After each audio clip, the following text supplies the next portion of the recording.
Hello friends, welcome to அரசி சமையல். இன்றைக்கி நம்ம வீடியோவில் நண்டு கிரேவி பண்ணிக்கலாம். செட்டிநாடு ஸ்டைலில் பண்ணிக்கலாம். அதுக்கு நம்ம வறுத்து அரைக்கிற மசாலா பார்த்துக்கலாம். நான் ஒரு கால் மூடி தேங்காயும், ஒரு ஸ்பூன் மிளகு, ஒரு ஸ்பூன் ஜீரகம், ஒரு ஸ்பூன் பெருஞ்சீரகம், ஒரு கொத்து கருவேப்பிலை, இதை நல்லா நம்ம சும்மா ஒரு அரை ஸ்பூனாக எண்ணெய் விட்டேன். நல்லா இதை வறுத்துக்கலாம். அதை கூட ஒரு 5-6 பூண்டு பல், ஒரு 15 சின்ன வெங்காயம், இஞ்சி ஒரு துண்டு,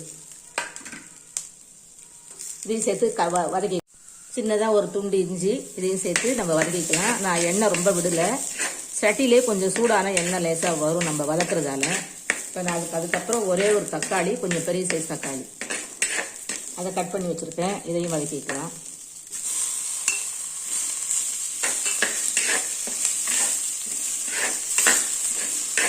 இது ஒரு நிமிஷம் வதங்கினோடனே இதை நம்ம ஆற வச்சு இதை அரைச்சிக்கலாம். இல்லை நம்ம ஒரு ஸ்பூன் மல்லி போட மறந்துட்டேன், அதையும் போட்டுக்கலாம். நம்ம 2 ஸ்பூன் மல்லி, 4 காஞ்ச மிளகாய், இது எல்லாத்தையும் சேர்த்து வறுத்துக்கலாம். இது நம்ம ட்ரை ரோஸ்ட்டுன்னு சொல்கிறோம். ஒரே ஒரு ஸ்பூன் தான் ஊற்றிருக்கிறேன். அந்த சட்டிலேருந்து எண்ணெய் வர்றதால நல்லா தெரியுது பாருங்கள், ரொம்ப ட்ரையாக இல்லை. இந்த அளவுக்கு வறுத்தா போதும். இப்போ நம்ம இதை ஆற வச்சுட்டு அரைச்சிக்கலாம். அதுக்கப்புறம் இதே சட்டியில் நம்ம நண்டு கிரேவி பண்ணிக்கலாம். இப்போ ஆற வச்ச நண்டுக்குள்ள மசாலாவை அரைச்சிக்கலாம். இப்போ ஒரு வானல் வச்சு 4 ஸ்பூன் நல்லெண்ணெய் ஊற்றிருக்கேன். எண்ணெய் காஞ்ச உடனே நம்ம ஒரு அரை ஸ்பூன் பெருஞ்சீரகம் போட்டுக்கலாம் தாளிக்கிறதுக்கு. நான் ஒரு பெரிய சைஸ் பெரிய வெங்காயம் கட் பண்ணி வச்சுருக்கேன். ஒரு கொத்து கருவேப்பிலை, இதையும் போட்டுக்கலாம்.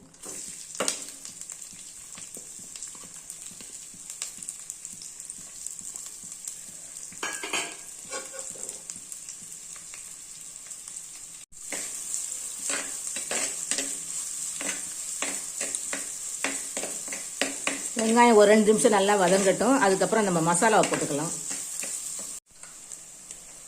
இப்போ அரைச்சி வச்ச மசாலாவை போட்டுக்கலாம். இதில் இஞ்சி பூண்டு எல்லாம் கலந்துருக்கு. தக்காளி, வெங்காயம், மிளகு, சீரகம், பெருஞ்சீரகம், மிக்ஸி கழுவி ஒரு அரை டம்ளர் தண்ணி ஊற்றிக்கலாம்.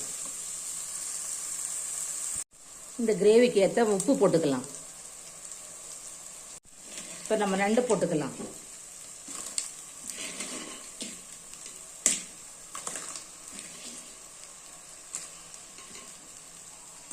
நல்லா ஒரு பெரட்டிக்கலாம்.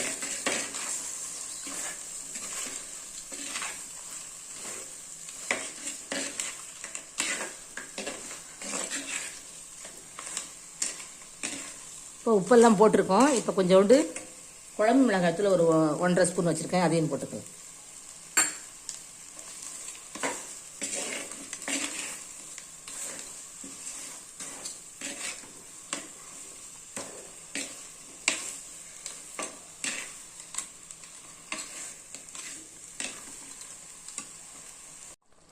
நான் ஒரு டம்ளர் தண்ணி விட்டுருக்குறேன். மிக்ஸி ஜாரை கழுவி ஊற்றிருக்கிறேன். உப்பெல்லாம் பார்த்துக்கிட்டேன். நீங்கள் இதே போல் செஞ்சு பார்த்துருங்க. அதுக்கப்புறம் இப்போ மூடி வச்சுக்கலாம் ஒரு 10 நிமிஷம். அதுக்கு மேலே நண்டு வேக வேண்டாம்.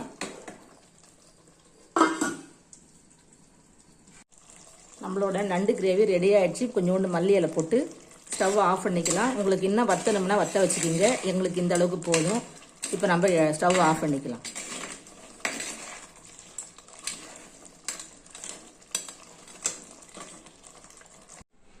சூப்பரான செட்டிநாடு நண்டு கிரேவி நல்ல காரசாரமாக நல்லா இருக்குது. நீங்கள் இது மாதிரி செஞ்சு பாருங்கள். மழை காலத்துக்கு நண்டு கிரேவி செஞ்சால் சளியெல்லாம் பிடிக்காது. பிடிச்சிருந்தாலும் நல்லா வந்துடும். நுரையீரலில் சளி தேங்கியிருந்தால் கூட வெளியே வந்துடும். அந்த அளவுக்கு நண்டுக்கு பவர் இருக்குது. கொஞ்சம் ஹீட்டானது தான், அதனால் இந்த மழை காலத்துக்கு நல்லா சாப்பிட்டுக்கலாம். வாங்க எல்லோரும் சாப்பிட. என்னோடய சேனலை சப்ஸ்கிரைப் பண்ணுறவங்களும் கமெண்ட் பண்ணுங்க. ரொம்ப ரொம்ப நன்றி. வணக்கம்.